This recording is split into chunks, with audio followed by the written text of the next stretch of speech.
இடம்பொருள் நேயர்களுக்கு வணக்கம்.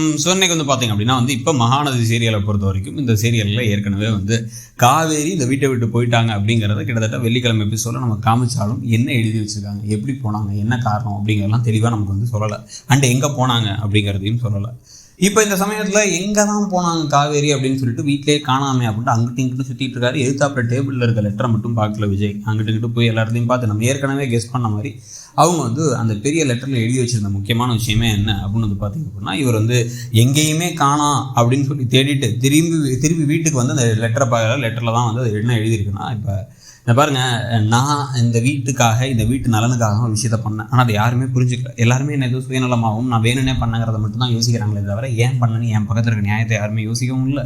அதே சமயத்தில் பார்த்தீங்க அப்படின்னா என் மேலே யாரும் பாசமாகவும் எவ்வளோதான் இருந்தாலும் கூட இந்த இடத்துல என்னை புரிஞ்சுக்கணும்னு ஒரு நினைக்க கூட இல்லை. அதே மாதிரி இந்த வீட்டுக்கு ராகினி வரணும் அப்படின்னு நினைக்கிறதுக்கான முக்கியமான காரணமே நான் தான். என்ன பழிவாங்கணும்னா வரணும்னு நினைக்கிறேன். அஜயை காதலிக்கிற மாதிரி போய் சொல்லிட்டு இருக்கா. இப்போ நானே இந்த வீட்டில் இல்லை அப்படின்னா ராகினி இந்த வீட்டுக்கு வரப்போதில்லை, உங்களுக்கு நல்லதாயிடுச்சு. அதே மாதிரி என்னை யாரும் தேடவும் போகிறதில்ல, நீங்களே சொல்லிட்டீங்க. என்னை யாரும் தேடவும் வேணாம், நான் கிளம்பி போயிடுறேன். தாத்தாவை கண்டிப்பாக மிஸ் பண்ணுவேன். ஏன்னா தாத்தா என் கூடயே இருந்தவர். ஆண்டவர் எனக்கு மேலே அவ்வளோ பாசத்தை காட்டினார். எனக்கு அவ்வளோ நல்ல வைப்ஸை கொடுத்தவர். அவர் நான் கண்டிப்பாக மிஸ் பண்ணுவேன் அப்படிங்கிற மாதிரி விஷயத்தெல்லாம் எழுதிட்டு என்னை தேட வேணான்னு சொல்லிட்டு கிளம்பிடுறாங்க.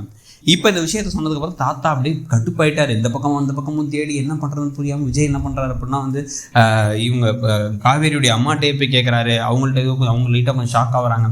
அப்புறம் தாத்தா கால் பண்ணி என்ன பண்ணுவே தெரியாது, நீ வீட்டுக்கு வரும்போது காவேரியோட தான் வரணும், தனியாக எங்கேயும் போயிடாத, நீ தனியாக வீட்டுக்கு வந்துடாத அப்படின்னு சொல்லியிருக்காரு. அப்புறம் அவங்க ஃப்ரெண்டு வீட்டுக்கு போய் கேட்டால் அவங்க என்ன சொல்கிறாங்கன்னா ஒரு வேளை கொடைக்கானல் போயிருப்பா காவேரி, அங்கே தான் அவள் ஃப்ரெண்ட்ஸ் எல்லாம் இருக்காங்க, அங்கே தான் போயிருக்கிறதுக்கான வாய்ப்புகள் அதிகம், மன நிம்மதி மன சந்தோஷம் அப்படின்னாலே அவளுக்கு தெரிஞ்ச ஒரு இடம் கொடைக்கானல் தான் அப்படின்னு உடனே இவரும் கொடைக்கானலுக்கு கிளம்புறாரு. ஸோ பாஸ்லாம் அதுக்குள்ளே வாங்கிட்டு இருப்பார். கொடைக்கானல் பாஸ்லாம் வேணும் கொடுக்குன்னு வாங்கிட்டு இவரும் ஒரு செட்டரை போட்டு மனுஷன் கிளம்பி போயிட்டுருக்காரு. கொடைக்கானல் மலையில் அழகான ரோடுகளில் போய் தேடிட்டு இருக்காரு. இப்போ இவரோட மனசில் இப்போ தான் இந்த காதலுங்கிறது இருக்குங்கிறது அவருக்கே தெரிய வர்றதுக்கான டைம் இதுதான். அதே மாதிரி காவேரிக்குமே தெரிஞ்சிருக்கும் பொழுது தான் விஜய் மிஸ் பண்ணுறதும், விஜயும் காவேரியுடைய இன்னசென்ட்டான பேச்சு, அதுக்கப்புறம் நல்ல குறும்புத்தனமான விளையாட்டுகள், அதுக்கப்புறம் அவங்களுடைய சிரிப்பு அப்படின்னு ஒவ்வொரு விஷயத்தையும் அவங்க காட்டின அன்பு அப்படின்னு ஒவ்வொரு விஷயத்தையும் யோசிச்சு பார்த்து விஜய்க்கு ஐயோ நான் அவளை காதலிக்கிறேன், அவள் கூட தான் சேர்ந்து வாழணும்னு நினைக்கிறேன், இப்படி என்னை விட்டு போயிட்டாலே அப்படிங்கிறதும், நிவின் கூடலாம் இருக்க வேணாம், என் கூட தான் இருக்கணும், என்னோட தான் நீ வாழணும் அப்படின்னு சொல்லி அவர் மனசில் நினைக்கிறதும் பல விஷயங்கள் நடக்க போகுது அடுத்தடுத்து.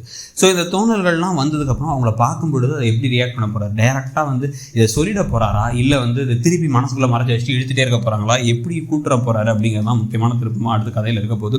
ஸோ எப்படி கூட்டுனா பெட்டர்னு நினைக்கிறீங்க, அந்த கதை போகிற போக்கை பற்றி உங்களுடைய கருத்து என்ன அப்படிங்கிறத சொல்லுங்கள். தேங்க்யூ. இடம்பொருள் நேயர்களுக்கு வணக்கம். இன்னைக்கு பார்த்தீங்க அப்படின்னா இப்போ மகாநதி சீரியலை பொறுத்த வரைக்கும் இந்த சீரியலில் ஏற்கனவே காவேரி இந்த வீட்டை விட்டு போயிட்டாங்க.